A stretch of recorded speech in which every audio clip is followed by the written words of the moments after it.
dalam masyarakat kita, tanpa disadari, setiap orang kemungkinan besar pernah mengalami mental illness di kehidupan mereka. Nah, menurut survei Global Health Data Exchange menunjukkan 27,3 juta orang di Indonesia mengalami gangguan kejiwaan. Angka yang cukup besar bukan? Namun pada tanggal 10 Oktober kemarin yang diperingati sebagai Hari Kesehatan Mental Sedunia, saya melihat antusiasme orang terhadap topik ini masih sangat kurang, terutama di lingkungan saya. Nah, adanya ketidakseimbangan antara jumlah orang yang mengalami gangguan jiwa serta orang yang peduli mengenai topik ini membuat saya concern sehingga saya ingin membawakan topik ini. Maka dari itu, saya akan membawakan topik Why We Should Care About Mental Health.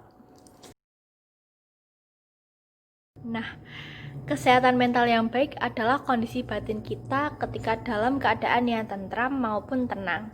Nah, hal itu akan memungkinkan kita untuk lebih enjoy atau menikmati kehidupan kita dan lebih menghargai waktu dan orang lain di sekitar kita. Nah, namun dalam beberapa kondisi, seseorang ini memiliki perilaku atau emosional yang menyulitkan untuk bekerja, bersosialisasi, maupun beraktivitas lain-lain, maka hal itu perlu dipertanyakan apakah orang ini mengalami mental illness atau tidak. Namun, kita harus tanamkan nih di dalam benak kita masing-masing bahwa mental illness ini bukan suatu hal yang patut dipermalukan atau membuat malu apabila seseorang mengalami hal itu. Dan perlu ditanamkan juga bahwa mental illness juga tidak berarti gila. Namun seperti yang kita ketahui, stereotip masyarakat kita menganggap bahwa seseorang yang mengalami gangguan kejiwaan dan gangguan mental dianggap sebagai orang gila. Nah, anggapan seperti ini nih yang membuat seseorang yang memiliki mental illness merasa down dan tidak berani speak up ke teman-teman atau seseorang yang dikenalnya mengenai keadaannya saat ini. Nah, apabila seseorang tidak berani membicarakan hal itu, seseorang yang mengalami mental illness akan stres atau cenderung terus memikirkannya sendiri, dan hal ini akan berakibat pada depresi dan kemungkinan buruknya akan bunuh diri. Nah, menurut WHO, apabila lingkupnya diperkecil pada kisaran umur 15-29 tahun, bunuh diri ini menjadi pembunuh nomor 2 di dunia. Angka yang cukup tinggi bukan? Maka dari itu, kita harus aware dan peduli mengenai mental health ini. Nah, di sini saya akan sedikit menceritakan mengenai pengalaman saya nih. Saya pernah merasa berada pada titik terendah dalam hidup saya dan membuat saya sangat down di kala itu. Saya tidak ingin melakukan apapun, tidak termotivasi untuk melakukan apapun, bahkan tidak ingin mencapai mimpi-mimpi yang sudah saya rencanakan sebelumnya.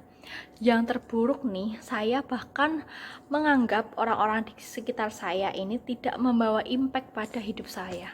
Hal ini pasti sangat buruk kan apabila dilanjutkan dalam kehidupan saya.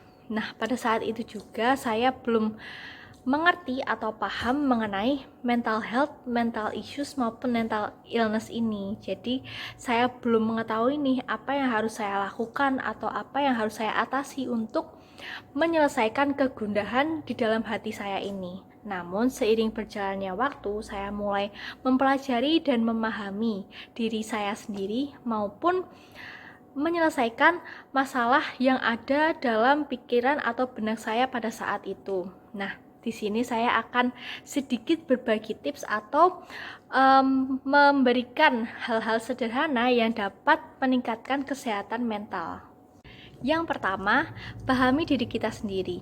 Karena seperti yang kita ketahui, hanya kitalah yang bisa memahami dan menyelesaikan apa yang ada di benak kita sendiri. Hanya kitalah yang bisa mengetahui apa yang kita inginkan, apa yang ingin kita capai dan ingin kita selesaikan untuk memperbaiki kehidupan kita selanjutnya. Nah, dengan memahami diri kita sendiri, diharapkan kita bisa lebih aware atau peduli dengan apa yang terjadi di kehidupan kita sendiri. Yang kedua, yaitu katakan hal positif pada diri kita sendiri. Apabila kita mengatakan hal positif kepada diri kita sendiri, maka akan memberikan efek positif juga dalam hidup kita. Kita perlu sadari dan ketahui bahwa namanya manusia itu punya kelebihan dan kekurangan, serta apapun yang terjadi dalam hidup kita pasti ada di saat up atau down-nya. Jadi dengan kita terus berpikir positif kepada diri kita sendiri, membuat kita lebih semangat untuk melanjutkan hidup kita ke depannya dan tidak berpikiran negatif apabila kita selesai melakukan sesuatu.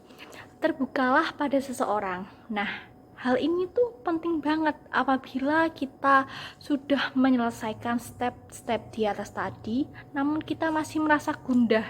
Kita perlu saran dari orang lain ataupun solusi agar kita bisa plong, seenggaknya kita bisa merasa bebas dengan beban yang kita tanggung selama ini.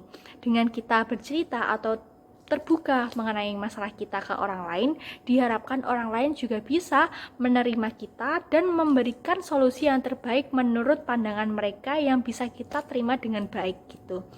Dan yang terakhir yaitu melakukan kegiatan yang kamu sukai. Nah, berbagai kegiatan ini bisa kamu lakukan, contohnya mendengarkan musik, bermain musik, menari, ataupun menonton drama Korea ataupun film. Nah, kalian harus menyesuaikan apa yang kalian butuhkan, apa yang kalian inginkan agar kalian bisa sedikit rileks atau tidak stres dari beban pikiran yang selama ini kalian pikirkan.